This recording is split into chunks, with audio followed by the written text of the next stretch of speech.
Hi, my name is Felicia Clark, and I've chosen a book called Men Are Like Waffles, Women Are Like Spaghetti. It's written by Bill and Pam Farrell.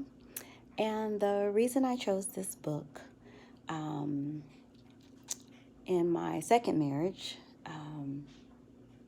we had reached a fork in the road with our counselor, and our counselor suggested that we read this book to first understand the foundation of a man and a woman and why they think the way they think.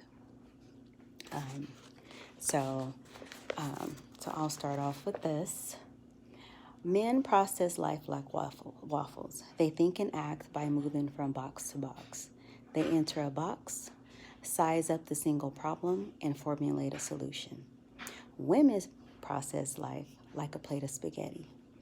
Each issue is like an individual noodle that touches every other noodle on the plate. They find it natural to multitask. In this innovative and fun approach to the differences between men and women, relationship experts Bill and Pam Farrell provide humorous stories, easy to understand examples, and clear directions to help you achieve harmony in your marriage. At the very beginning of history, God said, "Let us make man in our image, in our likeness." So God created man in his own image, and in the image of God, he created him. Male and female created them. Genesis 1:26-27. It was in God's plan to make us different from each other from the moment he imagined us. The original plan was to use these differences as a starting point for building intimate, fulfilling relationships.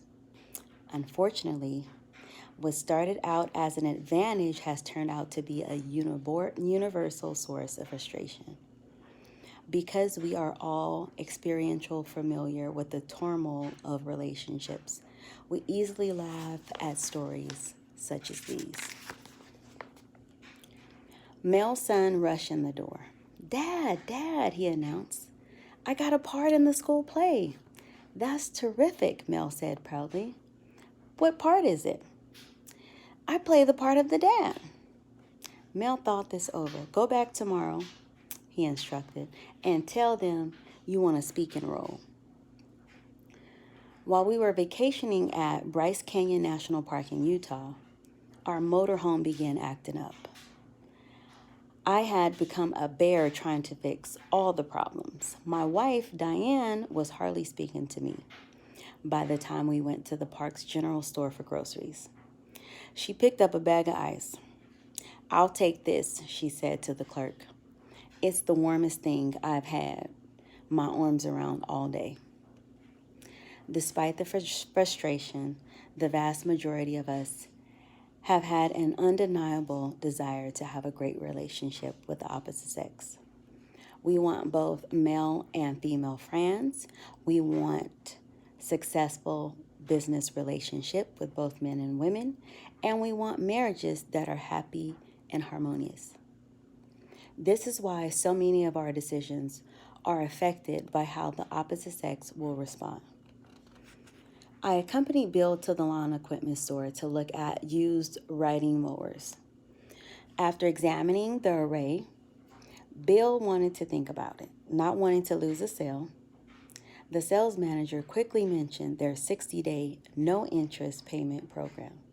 "Sounds great," Bill said, "but I have to talk this over with my wife, or there will be a 60 days no interest at home." It is impossible to make too much out of the differences between men and women. But it is also possible to make the opposite mistake. If you want to have a relationship that add to your life rather than make you exhausted, it seems to us that the place to start is with an understanding of the uniqueness each gender brings to your relationship. Thank you guys for listening. Have a good evening. Thanks.